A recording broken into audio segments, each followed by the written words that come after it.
In our last video, we put our map div in place in HTML.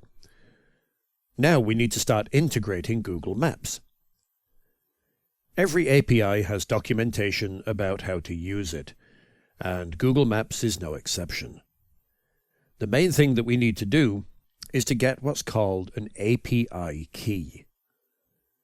The Star Wars API that we used before is a free and open API.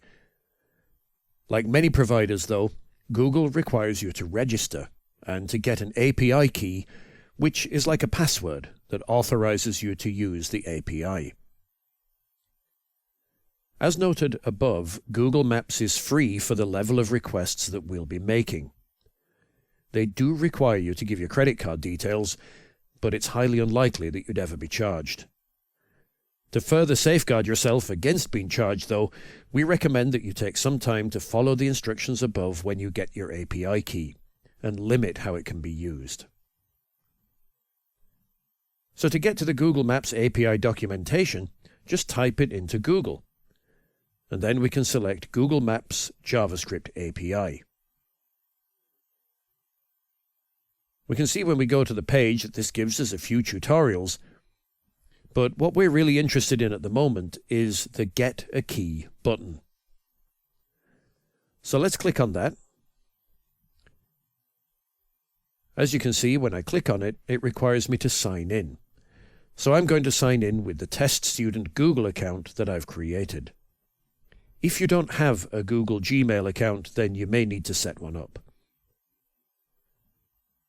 So I'm just going to sign in and skip the recovery options here. And now that I'm signed in, I can get a key. When I click on that, you'll see that a modal box pops up where we're invited to give a label for our project. I'm going to just type in my resume and then agree to the terms of service and the possibility of charging. It then takes just a minute to create and get our API key. Now that our API key is created, we can see that it's this very long, random-looking string of characters. We need to use this every time we make a request. So I'm going to copy that and go back. And at the very bottom of our page, just outside the footer tag, we'll add some script tags. And then I'm going to store this in a variable called API key.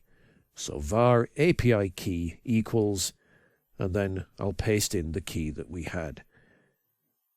We're just going to leave it there for the time being, and I can retrieve that later when I need it. Our API key is now set up and enabled, so we can start writing the JavaScript which will generate our maps. We're going to start doing that in our next video.